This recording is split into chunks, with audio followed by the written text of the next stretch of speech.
you might be having a difficulties with what I am teaching.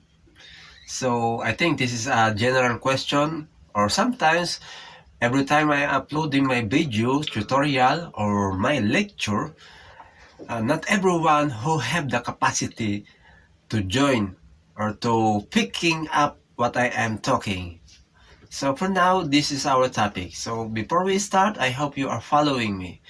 So the number one question is, are you follow my teaching or my tutorial?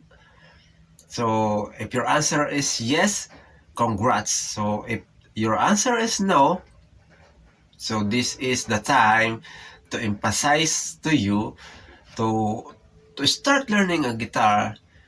You should learn first basic chords. Let's say the D major, the starting chord. So maybe this is, I think it is easy for me. But if you are a totally beginner, this is so hard for you.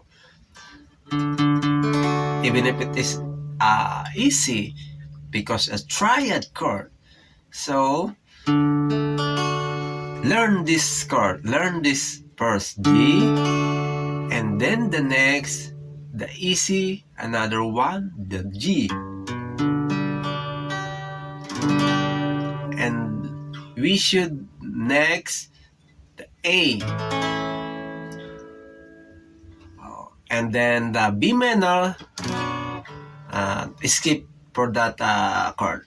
So we start from the easy D and the easy G and then the A. So we should learn first. So, and what about the strumming? If you are going to, you don't know how to strum, you can strum like this, down, down, down. As long as you know what is the best scratch for you.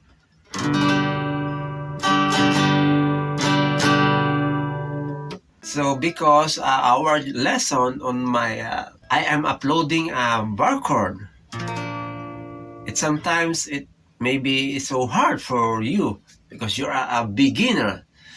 So just focus on the basic chord. D, G, and then A.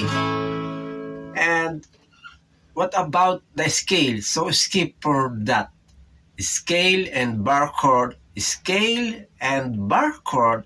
So you can skip. So just focus on learning how to strum the three basic chords. This is one of the best popular guitar chord you should learn, because let your finger decide if you have the capacity to do the scale or a guitar bar chord. Eventually, if you know this chord, time goes by, you can play bar chord and then scale. This is our topic for today, and I hope you learn from this and have a good day. Thank you.